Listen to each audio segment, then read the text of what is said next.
Hey, yo, listen, it's going down just like this. Hello, and welcome back to Solicited Advice. The contract negotiations have been settled. Yeah. Thank goodness. Yo. And I'm very happy. True that. Trust me. Bling, bling. But now I'm required to clarify two things.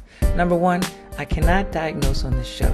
So if you feel that you might have a problem with a mental disorder or maybe even some type of dysfunction, please, it is in your best interest to seek help. So get on out there and speak to someone.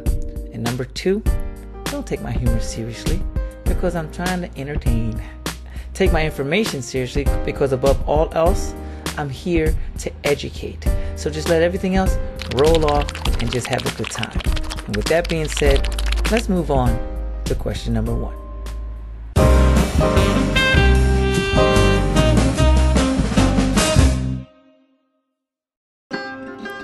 My girlfriend doesn't want to cook and clean for me like she did when we first met. I was brought up to think that a woman's job is to care for her man. Duh. I love her, but now I'm thinking that maybe I should find someone else. Am I being closed-minded, or should I give her a chance to get back to her old ways? Society says that women are good for two things, being barefoot and pregnant.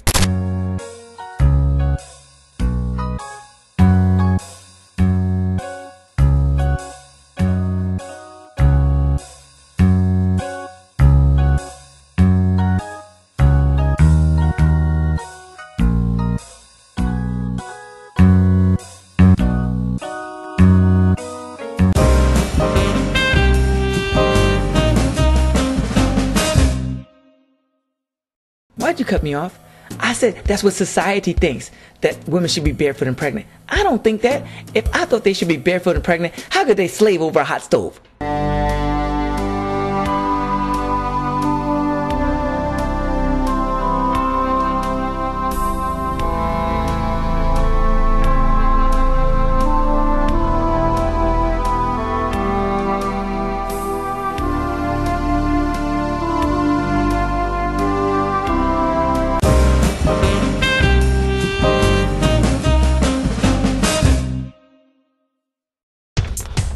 Women should be treated fairly, honored, valued, trusted, appreciated, respected. Who wrote this?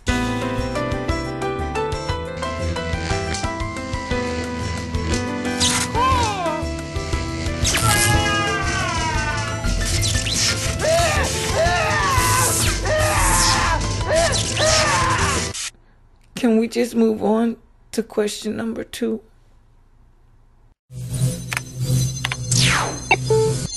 I just happened to run across this site while surfing YouTube and I have a question. My boyfriend shuts me up every time I try to speak, especially when he introduces me to new people.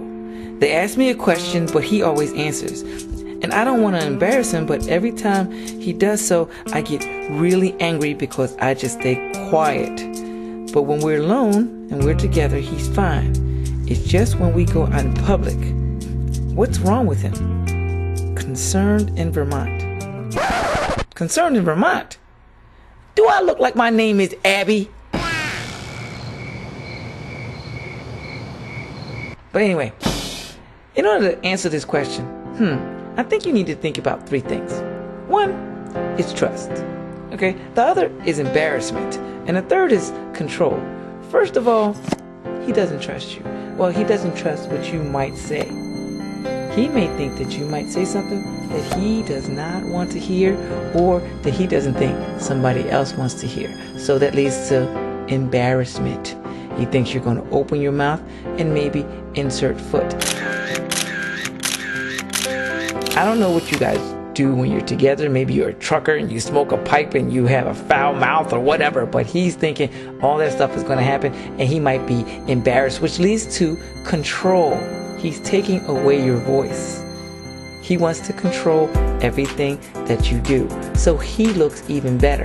So you know what? You don't need, if you are getting angry every time, you don't need this guy. He's taking away your voice. He won't even let you speak. He speaks for you. So you know what you should do? Here's the first thing you do. Bring it to his attention. We're not sure if he actually knows this is what he's doing. And when you bring it to his attention, if he gets mad, if he doesn't take you seriously, then you have to take this to the next level. But initially, you gotta let him know what's going on, or you'll just stay silent and keep getting angry. Here's another technique that you might want to try, only if you're feeling kind of adventurous.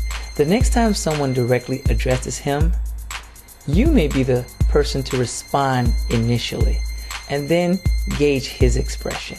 If it's met with shock or surprise, then you know that there's an issue that needs to be addressed, and you two can have a nice long conversation. But that's only if you're feeling a bit adventurous. You should break up with his butt, and you know what? When you break up with him, you should let somebody else tell him, because you can't speak. So it'll be break up by proxy. Kick him to the curb. Let's move on to question number 3. I've been seeing this girl for a couple of months now. I like her, but she's cheated on me twice. We never talked about being exclusive because I thought that if we did, she wouldn't want to see me anymore. Loser. But the sex is amazing. Should I ask her to be my girlfriend and risk her leaving me? Because it's killing me when she tells me that she sleeps with other men. Oh snap. I've been nothing but faithful to her. I'm kind of lost. Yes, you are. Sounds to me like you're the one who wants more in this relationship. I mean, it seems like you're afraid of losing her if you actually tell her how you really feel. And it seems like she doesn't know how you feel. So you gotta speak to the woman. If you lose her, then it wasn't meant to be there. And it sounds to me like you're gonna lose her if you don't tell her, because your anxiety is gonna constantly build up as she said, you know what? I slept with Bob last week. He was better than you. I slept with Andy last week, and you're like, both of them in 1 week? That's gonna really get to you, and you might end up doing something that you may not want to do. I'm not gonna mention any names or celebrities, but you need to actually sit down there and talk to her. And was she doing this thing when you guys first started going out? And has she changed in some way? When you think about it, that's like saying, was she doing something at first, but then she's not doing it now? And that brings us back to question number 1. And when we start talking about cooking and cleaning, because that's something that hey, yo, I got this. Yo. God. Yeah. What's the dilly? Well, I didn't see that coming. Anyway, you say, am I being closed-minded, or should I give her a chance to get back to her old ways? What the hell are you talking about? Maybe she's trying to give you a chance to get into some new ways. Can you wash a dish or two? Basically, you need to know exactly what it is that you want. If that's what you want, then you need to sit down there and tell her, say, listen, lady, this is what I want. You used to do this, now you're not doing this. What's going on? Remember, effective communication. Let me repeat. Effective communication is what's going to help a relationship. It's what's going to drive it and make it work. All right? You're too busy shopping around for something else. If that's the case, every time something goes wrong and a person does something that they every time a person doesn't do something that they used to do before, you're going to go thinking, should I get somebody else? And you're going to be an old man shipping for young women. Okay, that might not be too bad, but you know exactly what I'm talking to. Sit your woman down, find out what's going on, and then you can make a compromise. Wash a dang dish. Do you have a dishwasher? Oh, yeah, her. Anyway, let me move on. Well, that's all the time we have for this week. So I will see you next week. Absolutely brilliant. So long from Solicited Advice. What's his name? I'm Dr. Williams. I think I've heard of him.